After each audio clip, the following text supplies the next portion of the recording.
Hello दोस्तों, कैसे आप सभी लोग। आशा करता हूँ अच्छे होंगे। धर्म स्टडी आईडी क्लासेस पर आपका स्वागत है। अगर चैनल को लाइक और सब्सक्राइब नहीं किया तो प्लीज़ लाइक सब्सक्राइब और दोस्तों को शेयर कर दीजिए। ठीक, बेल आइकन दबा दीजिए। ठीक है। अब दोस्तों, हम बात कर रहे थे अपना जो सिलेबस चल रहा था, जो राज व्यवस्था या पॉलिटी, हम लोग कहाँ पहुँचे थे, मौलिक अधिकार पर। भाग 3 हमारा चल रहा था। भाग 3 चल रहा था। उससे पहले कुछ थोड़ा रिवीजन कराते हैं आपका, तो पीछे पढ़ा है उसके ऊपर प्रकाश डालते हैं। देखिए, मैंने बताया था कि संविधान में 22 भाग और 395 अनुच्छेद और 12 अनुसूचियाँ हैं। ठीक है।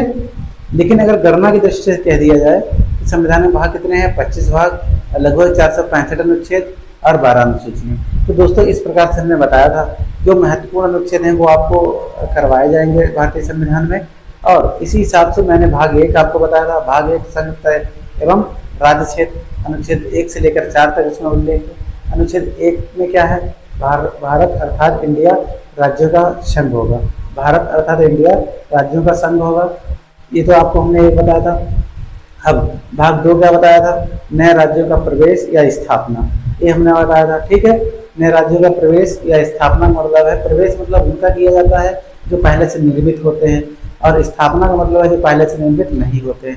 तो इसमें प्रवेश या स्थापना शब्द दे रखा है। जो अनुच्छेद 3 में हमने आपको बताया था कि जो संसद है वो क्या कर सकती है, उनकी सीमा में, उनके नाम में, उनके क्षेत्र में परिवर्तन कर सकती है और किसी अन्य राज्य में, किसी अन्य प्रदेश को शामिल कर सकती है। तो हमने बताया था कि अनुच्छेद 3A में हमने बताया था, इसके तहत 3A के तहत 4 प्रकार से राज्यों को क्या किया जाता है, शामिल किया जाता है। नंबर 1, किसी को क्या किया जाता है, किसी, जैसे लिखा है, किसी वर्तमान राज्य से उसका भाग अलग करके, कोई भी जैसे राज्य जैसे उत्तर प्रदेश है उसका कुछ भाग अलग करके क्या कर दिया जाएगा, एक नए राज्य का क्षेत्र नाम दे दिया जाएगा और उसकी सीमा में परिवर्तन कर जाएगा। एक और दूसरा हमने आपको बताया था, 2 या 2 से अधिक राज्यों को मिलाकर, जैसे उत्तर प्रदेश है, मध्य प्रदेश है या उत्तराखंड है, इनको मिलाकर आपस में उनकी सीमा में, क्षेत्र में और नाम में परिवर्तन किया जा सकता है।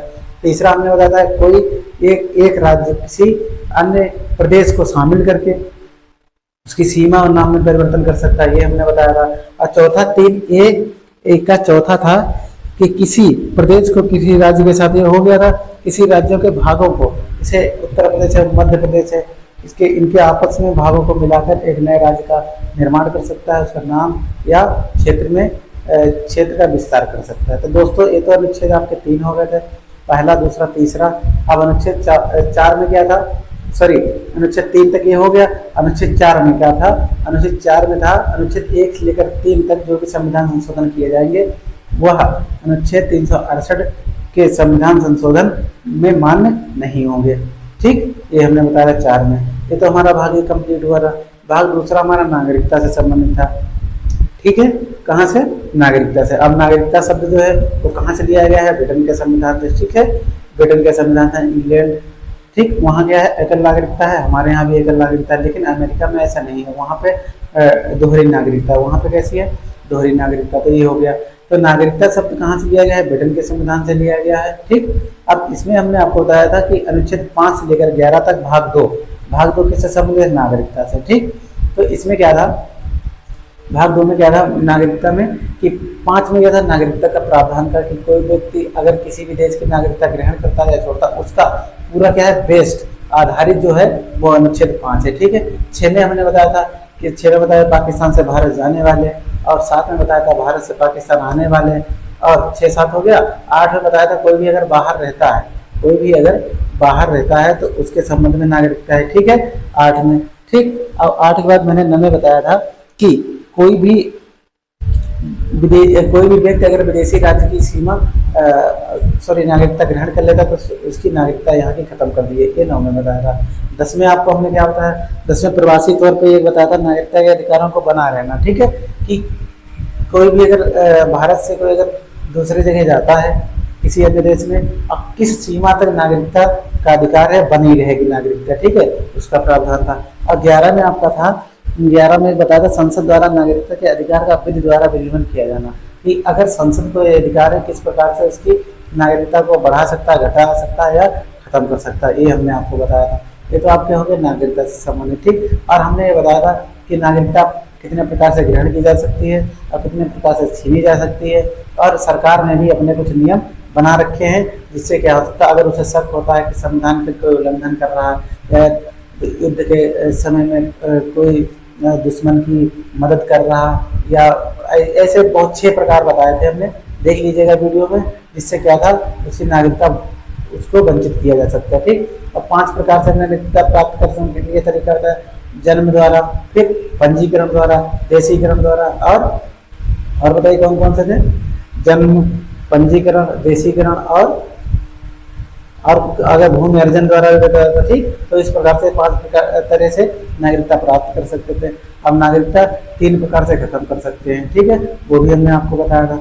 तो इस प्रकार से आप देख लीजिए, कभी कभी ये पूछ लेता है कि नागरिकता कितने प्रकार से खत्म की जा सकती है, कितने प्रकार से प्राप्त है। तो खत्म की जाती है 3 प्रकार से, और प्राप्त की जा सकती है 5 प्रकार। ये तो नागरिकता से संबंधित हो गया। ठीक है, अब हम बात कर रहे थे मौलिक अधिकार भाग 3 की। मौलिक अधिकार में अनुच्छेद 12 से 35 तक इस उल्लेख है नागरिकता मौलिक अधिकारों का।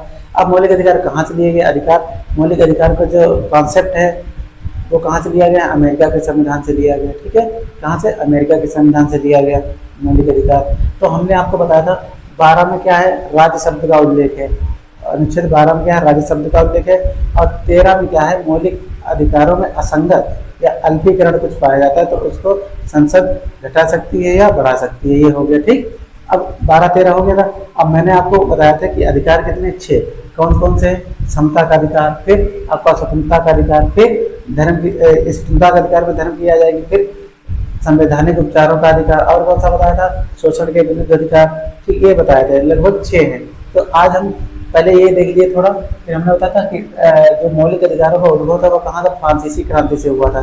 फ्रांस में जब क्रांति हुई थी तो वहाँ पर लोगों के उद्देश्यों का हरण हो रहा था, अधिकारों का हरण, तो वहाँ से 1789 में क्या फ्रांस की क्रांति से इनका उद्भव हुआ, विकास हुआ। किसका? मौलिक अधिकारों का। ठीक, लेकिन अमेरिका क्या है? सबसे पहले 1791 में देने वाला, मौलिक अधिकारों को लागू करने वाला पहला देश बन गया अमेरिका। अमेरिका से एक क्वेश्चन ये याद रखिए कि सबसे छोटा लिखित संविधान कहाँ का है? अमेरिका है। और सबसे बड़ा लिखित संविधान कहाँ का है? भारत का है। ठीक है, फिर बात करते हैं 10 दिसंबर 1948 को किसने? यूएन द्वारा मानवाधिकार की घोषणा की गई थी, 10 दिसंबर 1948 को। ठीक है, फिर बात करते हैं भारत में मौलिक अधिकारों का विकास या उद्भव कैसे हुआ। तो दोस्तों हम बताते हैं 1895 की बात है।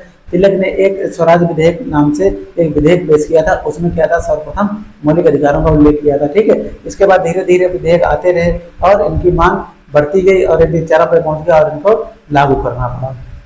तो 1915 में बात करते हैं, एनी बेसेंट ने अपने होम रूल विधेयक से क्या किया था? मौलिक अधिकारों की मांग की थी। फिर 1918 में कांग्रेस का अधिवेशन बम्बई में हुआ था और इसके अध्यक्ष थे हसन इमाम। इन्होंने भी उस अधिवेशन में मौलिक अधिकारों की मांग की थी। फिर बात करते हैं 1927 में फिर एक कांग्रेस का अधिवेशन हुआ, कहाँ? मद्रास। यहाँ एक पुनः इनको दोहराया गया, मौलिक अधिकारों की मांग को पुनः दोहराया गया। फिर 1928 में नेहरू रिपोर्ट के द्वारा क्या किया? मौलिक अधिकारों को मुखरता से सामने लाया गया और पूरा सपोर्ट किया गया कि मौलिक अधिकारों का भारतीय संविधान में होना अति आवश्यक है। ठीक, 1931 में एक अंग्रेज अधिकारी था मैकडॉनल्ड द्वारा फंडामेंटल राइट का या मौलिक अधिकारों का समर्थन किया गया था। इस प्रकार से भारत का इसमें उद्भव या विकास हुआ। किसका? मौलिक अधिकारों का। तो आज हम विस्तार से पढ़ेंगे मौलिक अधिकार कितने? 6। ठीक, तो पहला हम बात करते हैं समता का अधिकार। ठीक, पहला किसकी बात करते हैं? समता का अधिकार। समता के अधिकार में क्या था? समता का अधिकार देखिए 14 से 18 तक है। कहाँ तक? जो समता का अधिकार है वो 14 से 18 तक है। कहाँ से? 14 से 18 ये समता का अधिकार। अब इसमें बात करें अनुच्छेद 14 में क्या है? अनुच्छेद 14 में विधि के समक्ष या विधियों का संरक्षण। ठीक है, विधि के समक्ष मतलब क्या है? और विधियों का संरक्षण, जैसे कानून को बनाए रखने के लिए और विधि के समक्ष समता। अगर कोई भी काम होता है तो वो कानूनी तौर पे होगा, जो उसका नियम है, जो हमारे संविधान में उल्लेख है, उसी आधार पर उसका क्या किया जाएगा? उसको लागू किया जाएगा। और किसी भी व्यक्ति को जो आपका समता का अधिकार है या विधि के समक्ष समता, उससे उसको वंचित नहीं किया जाएगा। ठीक, तो कानून के आधार पर उसको क्या दी जाएगी? आपको अधिकार मिलेगा। ठीक, दूसरा है 14 क्लियर हुआ। 15 अनुच्छेद 15 में क्या? धर्म, मूल वंश, जात और जन्म स्थान के आधार पर धर्म, मूल वंश, जात, लिंग, ये कभी कभी शब्द में पूछ लिखा, धर्म, मूल वंश, जात, लिंग वह जन्म स्थान के आधार पर किसी भी व्यक्ति के साथ, चाहे वो किसी भी समाज का हो, चाहे वो किसी भी जाति का हो, उसके साथ भेदभाव नहीं होगा, समान रूप से उसके पास क्या होगा, उसको न्याय मिलेगा। ठीक, ये बात की थी 15 में, किसमें इंपॉर्टेंट है, याद रखना 14-15। देखिए अनुच्छेद 1 से लेकर लगभग 60 तक तो आपको याद ही करने हैं, इनसे ये मोस्ट इंपॉर्टेंट। ठीक, तो हम एक से लेकर 60 तक हम सारे अनुच्छेद पढ़ेंगे, उसके बाद हम ड्रॉप करके पढ़ेंगे, जो महत्वपूर्ण है वो बताएंगे, लेकिन 1 से लेकर 60 तक आपको पढ़ना कंपलसरी है। ठीक, फिर 15 हो गया धर्म, मूल वंश, जात, लिंग व जन्म स्थान के आधार पर किसी व्यक्ति के साथ भेदभाव नहीं होगा। फिर बात करते हैं 16, अनुच्छेद 16 की, इसमें लोक नियोजन के विषय में अवसर की समानता, कि कोई भी अगर वैकेंसी सरकार निकालेगी तो उसमें सभी वर्गों को ध्यान में रखते हुए उन्हें क्या होगा, समान रूप से अवसर प्रदान किया जाएगा, उन्हें समान रूप से अवसर प्रदान किया जाएगा, जिससे जिस भी जाति या समाज के लोग हैं तो उनको समान रूप से समान अवसर मिल सके और वो अपना कठिन परिश्रम करके क्या करे, नौकरी या काम धंधा पा सके। क्लियर, 16 हो गया लोक नियोजन। ठीक, अब बात करते हैं 17, ये मोस्ट इंपॉर्टेंट है। 17 क्या है, अस्पृश्यता या छुआछूत का अंत। वर्तमान समय में तो अस्पृश्यता छुआछूत बहुत ही कम है, लेकिन पुराने समय में क्या थी, अस्पृश्यता छुआछूत का बहुत ही चरम सीमा पे थी, लेकिन धीरे धीरे क्या हुआ, समाज में सुधार आया और अस्पृश्यता छुआछूत का धीरे धीरे अंत होता जा रहा है।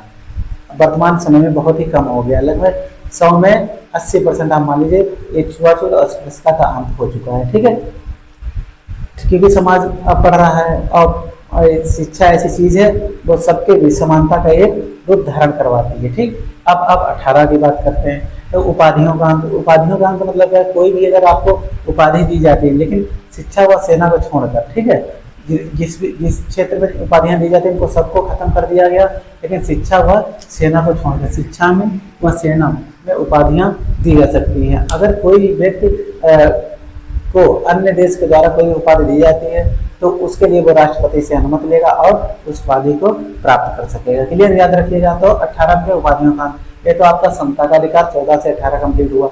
अब बात करते हैं स्वतंत्रता का अधिकार। स्वतंत्रता का अधिकार की बात करते हैं, ये 19 से लेकर 22 अनुच्छेद 19 से लेकर 22 तक इसका स्वतंत्रता का अधिकार है, स्वतंत्रता की बात की गई है। ठीक है, पहले 7 थी लेकिन वर्तमान में कितनी 6 है, पहले 7 थी वर्तमान में कितनी 6 है। अब बात करते हैं अनुच्छेद 19(1), अनुच्छेद 19(1), 19, 20, 21, 22 तक है स्वतंत्रता, लेकिन 19(1) मोस्ट इंपॉर्टेंट है। 19(1) में क्या है, बात एवं अभिव्यक्ति की स्वतंत्रता, व्यक्ति को अपनी बात रखने का और अपनी अभिव्यक्ति की पूर्ण स्वतंत्रता है। ठीक है, ठीक, ये हो गया आपका बात एवं अभिव्यक्ति की स्वतंत्रता। व्यक्ति अपने अधिकार के लिए कहीं भी किसी भी बात को कह सकता है, लेकिन वो संविधान के उल्लंघन के या संविधान के विरोध में नहीं होनी चाहिए। आप मांग तो कर सकते हैं लेकिन संवैधानिक दायरे में रहकर करेंगे। तो ये बात एवं अभिव्यक्ति की स्वतंत्रता थी। आपके पास कोई अगर टैलेंट है तो उसको निखारने की पूरी आपको स्वतंत्रता प्रदान की गई है। ठीक है, ये हो गया। अब दूसरा है शांतिपूर्ण एवं निरायुध सम्मेलन। अब आप कहीं भी शांतिपूर्ण तरीके से और निरायुध मतलब आप बिना हथियार लेकर कहीं भी एकत्रित हो सकते हैं, कहीं भी सम्मेलन करने की स्वतंत्रता है, लेकिन शांतिपूर्ण तरीके से। जो संविधान में उल्लेख है उसी के आधार पर आप क्या करेंगे, शांतिपूर्ण तरीके से निरायुध बिना शस्त्र के लेकर आप सम्मेलन कर सकते हैं, उसकी आपको स्वतंत्रता प्रदान की गई। ठीक, अब बात करते हैं संगठन या संघ बनाने की स्वतंत्रता। आप संगठन बना सकते हैं और संघ बनाने की आपको स्वतंत्रता है। ठीक है, लेकिन ऐसा संगठन या संघ बनाने की स्वतंत्रता आपको नहीं देगा संविधान जो संविधान के खिलाफ हो या देश के खिलाफ हो। जिससे आप कोई भी कभी कभी देखा होगा कि खालिस्तान टाइप के शब्द आते हैं और पूर्वी भारत में जो नक्सल थे तो उनके जो संघ है वो गैर संवैधानिक है, वो संवैधानिक नहीं है। संगठन या संघ बनाने से एक यहाँ पे ये भी मतलब है, आप कोई भी NGO चला सकते हैं जो देश हित में, नागरिकों के हित में हो, जिससे क्या हो, नागरिकों को लाभ मिले और देश आगे बढ़े। तो ये हो गया संगठन या संघ बनाने की स्वतंत्रता। अब बात करते हैं भारत में अबाध रूप से भ्रमण करने की स्वतंत्रता। तो दोस्तों हम बात करते हैं अबाध रूप से भ्रमण करने का मतलब है भारत में आप कहीं भी घूमेंगे तो आपको कोई भी रोक टोक नहीं है, लेकिन कानूनी तौर पर। ये नहीं आप घूमने जा रहे हैं राइफल या बंदूक लिए जा रहे हैं तो आपको वहां पे क्या कर दिया जाएगा, रोक दिया जाएगा। तो आप भारत में कहीं भी दक्षिण से लेकर उत्तर तक, पूर्व से लेकर पश्चिम तक कहीं भी घूम सकते हैं, भ्रमण कर सकते हैं, वो आपको स्वतंत्रता, लेकिन शांतिपूर्ण तरीके से और कानूनी दायरे में लेकर संवैधानिक आधार पर। अब बात करते हैं निवास तथा बस जाने की स्वतंत्रता। आप भारतवर्ष में, पूर्ण भारत में कहीं भी क्या कर सकते हैं, निवास कर सकते हैं और बस सकते हैं ठीक, इसकी स्वतंत्रता आपको प्रदान की गई है। ठीक, तो अब बात करते हैं छठी, जो छठवां हमारा है आजीविका कमाने का भी की स्वतंत्रता। आप आप आजीविका अपनी रोजी रोटी कमाने के लिए आपको संविधान में स्वतंत्रता दी गई है। आप कोई भी काम कर सकते हैं, लेकिन ऐसा कोई काम नहीं करेंगे जो गैर संवैधानिक हो या गैर कानूनी हो, ठीक है, जिससे आपकी रोजी रोटी चल सकता है, आप वो काम कर सकते हैं, ठीक। अब एक सातवीं जो थी स्वतंत्रता, उसको खत्म कर दिया गया कब, 19 के 4 में कह दीजिए या उसमें कह दीजिए 7 में कह दीजिए, ठीक है। ये था संपत्ति अर्जित करने की क्षमता, संपत्ति अर्जित करने की या अर्जन करने की क्षमता थी, लेकिन इसको 44वें संविधान संशोधन 1978 के द्वारा खत्म कर दिया गया और इसको अनुच्छेद 301 में क्या कर दिया गया, जोड़ दिया गया। तो दोस्तों ये तो हमारी हो गई समता का अधिकार और क्षमता का अधिकार। अब देखते हैं आगे। अब 22 तक हो गया, सॉरी 19 पूरा कंप्लीट हो गया। अब क्या देखेंगे, 20, 21 और 22 देखेंगे, ठीक है। एक सेकंड हो गया। वर्तमान में कितनी है, 6 प्रकार की सुंदर दे रखी है, ठीक। अब बात करते हैं अनुच्छेद 20। अनुच्छेद 20 में क्या है, देखिए अनुच्छेद 20 मोस्ट इंपॉर्टेंट लगा लीजिए। अपराधों के लिए दोष सिद्धि के संबंध में, अपराधों के लिए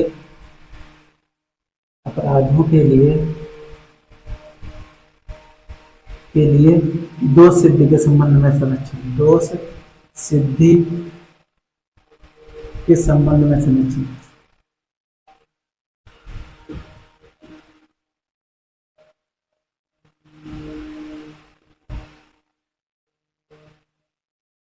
संरक्षण, ठीक है। अपराधों के लिए क्या होगा, दोष सिद्धि के संबंध में संरक्षण। अगर किसी भी व्यक्ति ने कोई अपराध किया है तो उसको कानूनी तौर पर जो सजा मिलेगी उसका प्रावधान संविधान में किया गया है। किसी भी गैर संवैधानिक तरीके से उसको सजा नहीं दी जाएगी और उसको जो संरक्षण प्रदान किया जाएगा, उसने अपराध किया है।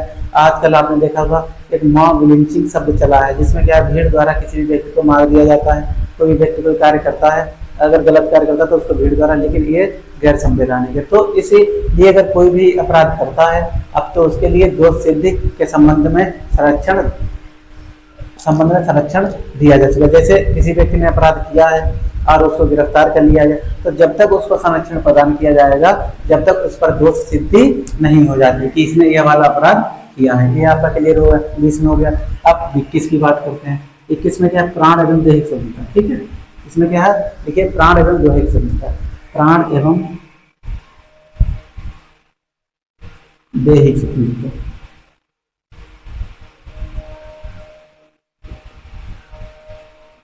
स्वतंत्रता, ठीक। प्राण एवं दैहिक स्वतंत्रता क्या है, अपने प्राणों को बचाने की कौन स्वतंत्रता दी गई संविधान में, ठीक है। 21 में क्या है, प्राण एवं दैहिक स्वतंत्रता, प्राण एवं दैहिक स्वतंत्रता का संरक्षण, ठीक। यहाँ स्वतंत्रता का संरक्षण लिख लीजिए, ठीक, संरक्षण। किसी व्यक्ति को अपने प्राणों की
तो दोस्तों पहले आपने देखा अपराधों के लिए दिए दो सिद्धि के संबंध में संरक्षण, फिर अनुच्छेद 21 में प्राण एवं देही स्वतंत्रता, फिर देखा 21 को हमें 6 से 14 वर्ष तक के बच्चों को शिक्षा का अधिकार, 66वां संविधान संशोधन 2002 के द्वारा, फिर अनुच्छेद 22 में कुछ दशाओं में गिरफ्तारी और निरोध से संरक्षण बताया गया था।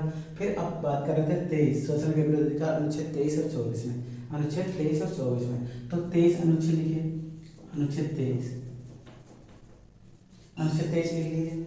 इसमें क्या है, इसमें मानव के दुर्व्यवहार और बलात्कार का प्रतिरोध, मानव के बलात् श्रम पर प्रतिषेध या रोक। ठीक है, क्या है, मानव के दुर्व्यवहार और बलात्श्रम और यहाँ लिख लीजिए दुर्व्यवहार। ठीक, मानव के बलात्श्रम और दुर्व्यवहार क्या है, रोक है। जैसे कि बलात्श्रम का मतलब है कोई भी अगर मानव से आप जबरदस्ती काम करवाते हैं तो इसका अधिकार नहीं देता है। कभी कभी क्या है, लोग काम करवा लेते हैं और उनको पैसे नहीं देते हैं, ये भी अधिकार नहीं दे रखा है। तो मानव के बलात्श्रम पर या दुर्व्यवहार पर रोक। ठीक, किसी भी व्यक्ति को आदमी जबरदस्ती बंधक बनाकर काम करवाता है तो वो भी संविधान हमारा उसको नहीं मानता है। ठीक, अब बात करते हैं 24 की, अनुच्छेद 24 की, अनुच्छेद 24। इसमें क्या, बाल श्रम पर रोक, बाल श्रम पर रोक, ये मोस्ट इंपॉर्टेंट है, रोक। ठीक, बाल श्रम पर रोक, ये हो गया अनुच्छेद 24। बाल श्रम का मतलब क्या है, बाल श्रम पर 14 वर्ष तक के बालकों पर लागू होगा। ठीक, 14 वर्ष, अगर 14 वर्ष से कम आयु के बच्चे,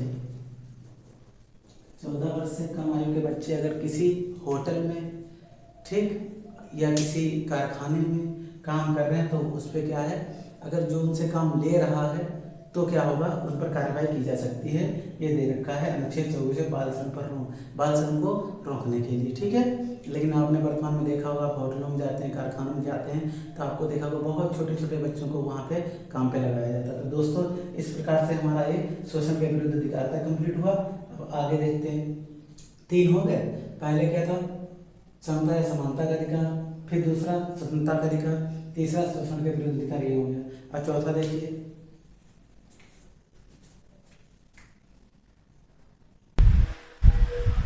चलिए दोस्तों अब देखते हैं, हम बात करेंगे चौथा हमारा क्या है, धर्म की स्वतंत्रता। ठीक, देखिए धर्म की स्वतंत्रता,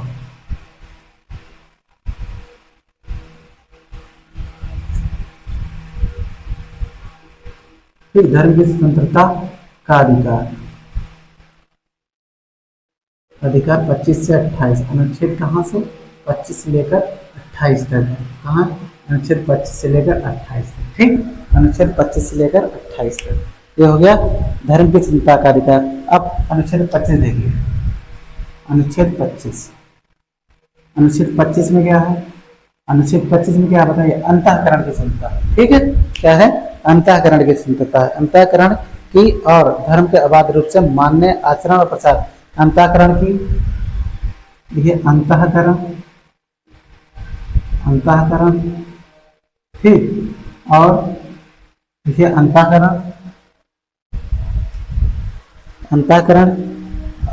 और धर्म के अबाध रूप में, और धर्म को अबाध रूप से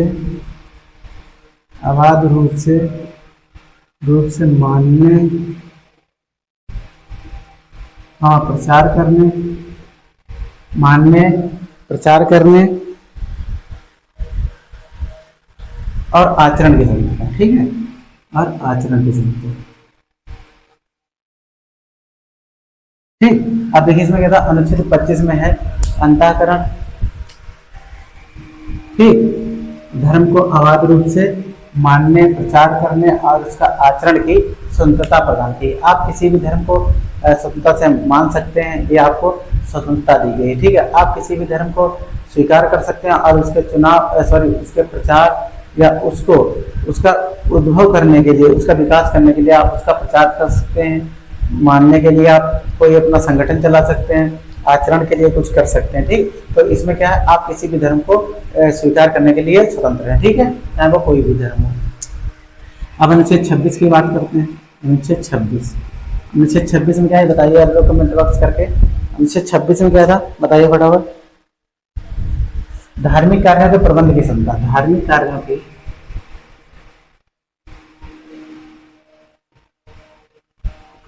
प्रबंध की क्षमता।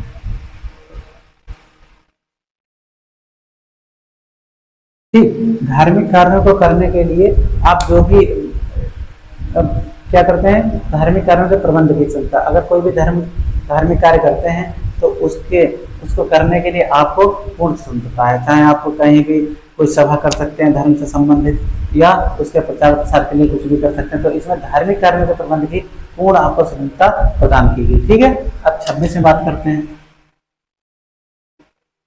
26 हो गया, अब 27 की।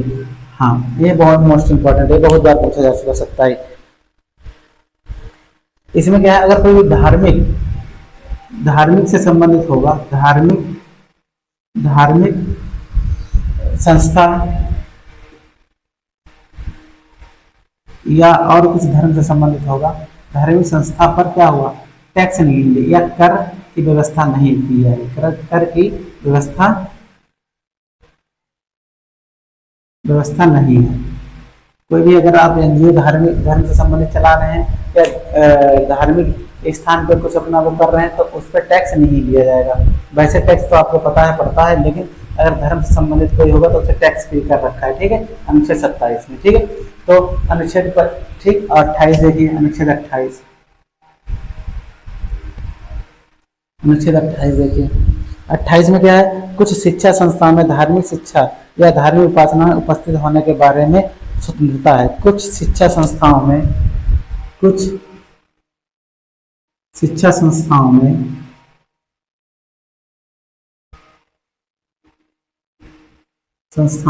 उपस्थित होने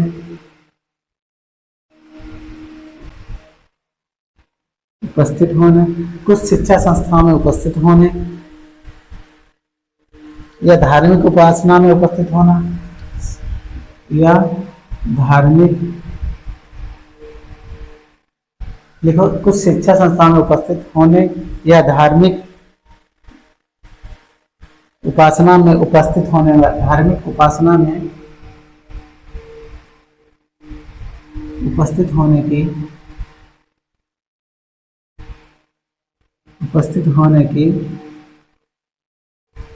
उपासना में उपस्थित होने की स्वतंत्रता है।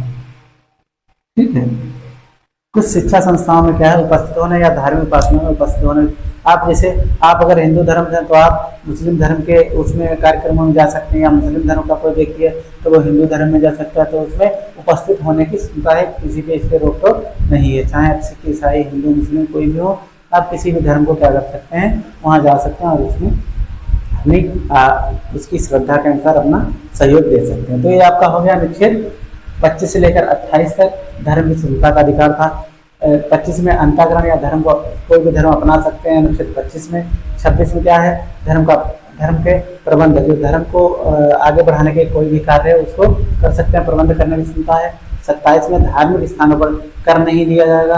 28 में कुछ शिक्षा संस्था में उपस्थित होने या धार्मिक उपासना के संबंध में उपस्थित होने की क्षमता प्रदान की गई। ये तो आपका होगा 25 से 28 तक, 25 से 28 तक। ठीक, अब अगला देखिए, अगला हो गया धर्म की स्वतंत्रता। अब इसके बाद देखिए संस्कृत शिक्षा संबंधी अधिकार, संस्कृत और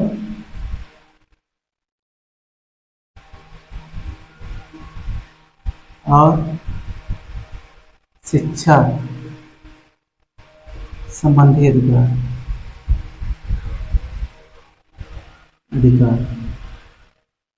है 29 से 30 तक। ठीक, अनुच्छेद 29 से लेकर 30 तक शिक्षा और संस्कृति और शिक्षा संबंधी। ठीक है, क्या संस्कृति और शिक्षा संबंधी या संस्कृति और शिक्षा संबंधी अधिकार है अनुच्छेद 29 से लेकर 30 तक। ठीक है, अनुच्छेद 29 में देखिए क्या है, अनुच्छेद 29 में अल्पसंख्यक के संबंध है। लिखिए अल्पसंख्यक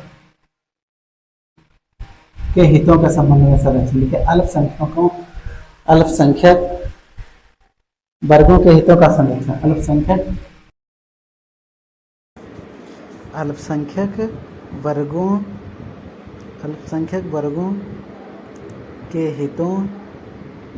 के हितों का संरक्षण,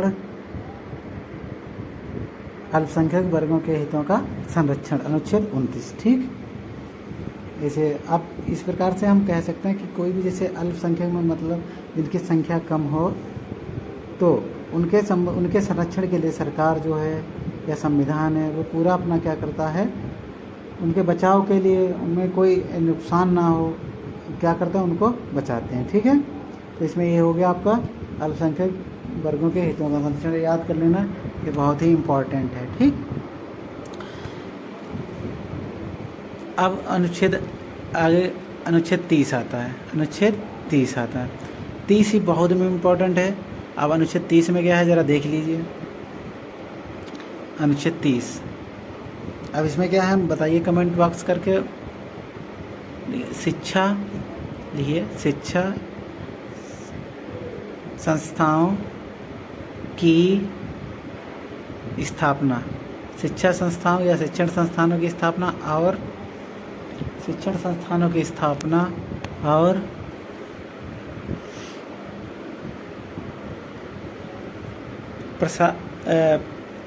प्रशासन, शिक्षा संस्था की स्थापना और प्रशासन करने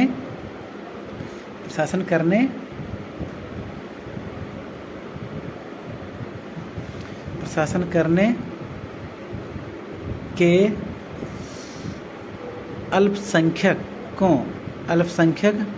वर्गों का अधिकार, शिक्षण संस्थाओं या शिक्षा संस्थाओं की स्थापना करेंगे और प्रशासन करने के, उन पर प्रशासन करने के लिए अल्पसंख्यक वर्गों का अधिकार होगा। ठीक है,